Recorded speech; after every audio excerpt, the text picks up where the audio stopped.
This is some good opium, man. Come over, shots. So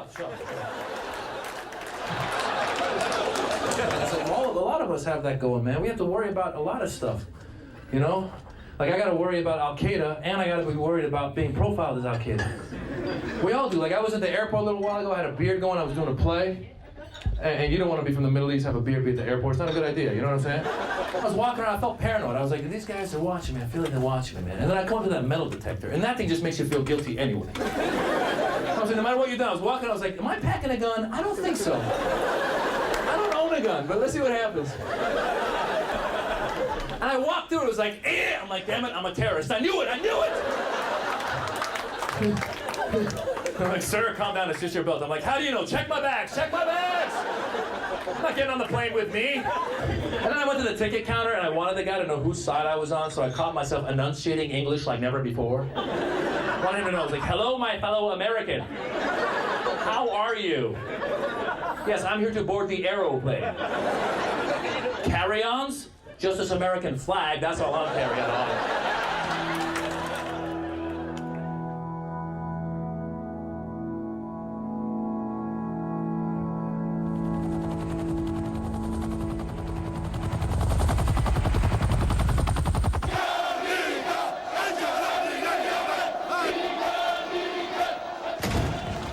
What's wrong, Mommy? The people are upset about some things, darling.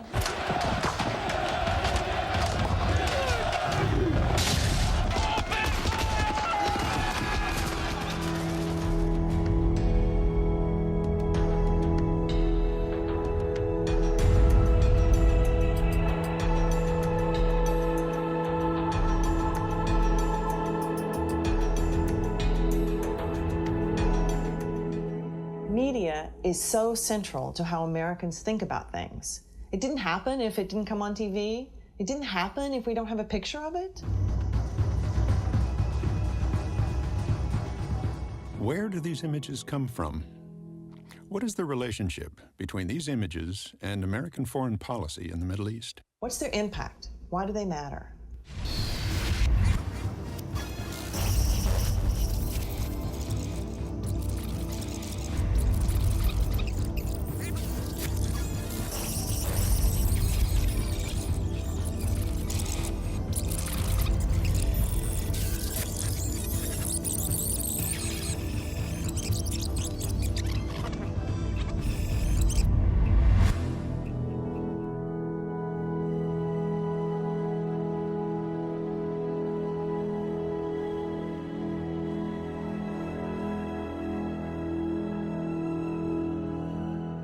America's love affair with Arabia reached a frenzy with the 1920 British erotic novel, The Sheikh, and Hollywood immediately turned it into a film starring Rudolph Valentino. The Sheikh would create the most popular male sex symbol in the history of American cinema.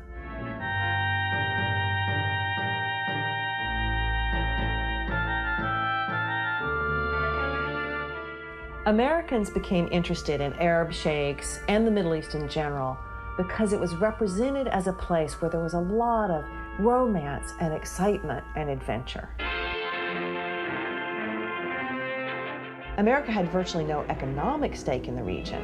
The Middle East was like a blank slate where Americans could project their fantasies.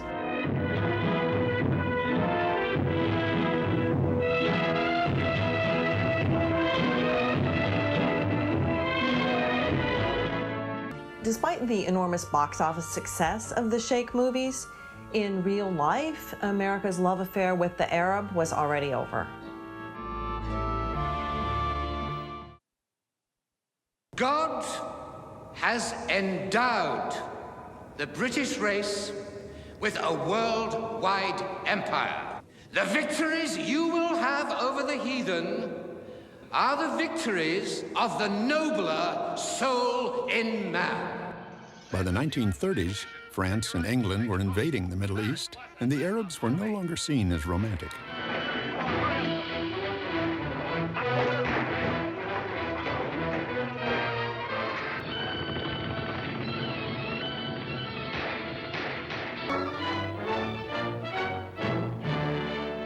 What ended America's love affair with Arabia was actual contact.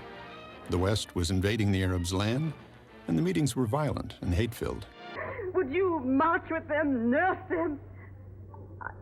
I've even shot them so that the Arab could not take them alive. As with news headlines, most movies depicted Arabs as assaulting the foreigners, not defending their homeland.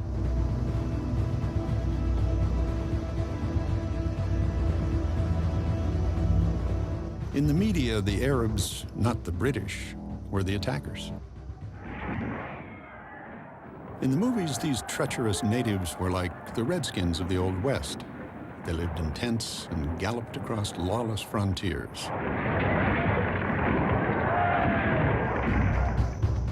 For an entire century after Napoleon's invasion of Egypt in 1798, the Arab world did not see even a 5-year span of relief from the assaults of European countries. The British Empire waged war with Iran, invaded and occupied Egypt and Palestine, and conquered Iraq for its oil. Spain invaded Morocco, Italy attacked Libya repeatedly, and the French took over Algeria. Arab bitterness rose steadily against the apparently unstoppable march of European expansion. As Western economic interests increased in the area, America's image of Arabs worsened. War. A gruesome way to declare, so that's their answer. Arab viewpoints rarely made it into the movies. The thing that gets me most is being done in by them sneaking Arabs. Arabs struggling to regain their independence were described as fevered, lawless, and ruthless by the New York Times.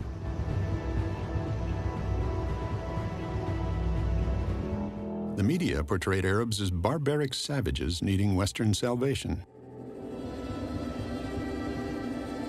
We're always claiming we're liberating the Arabs. We claimed that in 1917 when we arrived in Baghdad. We come here not as conquerors, but as liberators to free you from generations of tyranny. The British were interested in oil then, by the way, in Kirkuk, in Basra, and across the border around Abadan in Iran.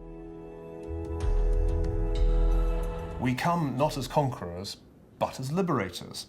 So when American politicians insisted in 2003 that they weren't interested in conquering Iraq, perish the thought, they had come to liberate Iraqis, they were unwittingly repeating a well-established British trope, which is whenever you invade a country, you must assure the natives that you're there to free them, not to subjugate them. Even when East and West met peacefully, there was little doubt about which people were cleaner and more decent. Their wealth and artistry offered clear evidence of their supposed moral and spiritual superiority.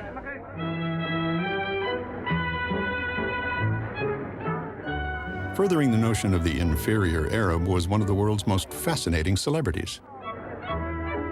Lowell Thomas, one of America's most popular radio hosts, returned from the Middle East with photos and film of a 28-year-old British intelligence officer. Thomas's wildly popular traveling show played to an audience of 4 million over 7 years. The media appointed Lawrence King of the Arabs. Lowell Thomas's vivid photos and film created America's first mass media superstar. Lawrence's mythic status lives on today in David Lean's 1962 masterpiece, Lawrence of Arabia.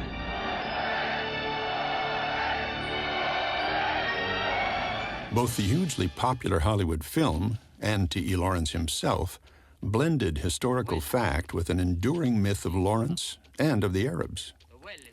Distinguishing fact from fiction becomes nearly impossible.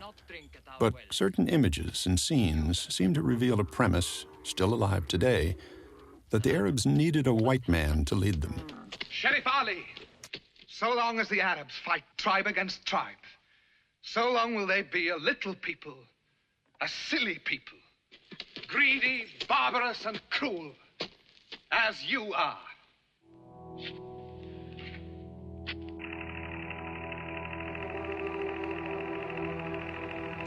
The Arabs could be swung on an idea as on a cord. Their mind was strange and dark, full of depressions and exaltations. I drew these tides of men into my hands and wrote my will across the sky and stars. The Arabs were depicted as pawns. Their yearning for independence was simply not legitimate. They've only one suspicion. We'll let them drive the Turks out and then move in ourselves. I've told them that that's false, that we've no ambitions in Arabia. Have we? I'm not a politician, thank God. Have we any ambition in Arabia, Dryden? Difficult question, sir.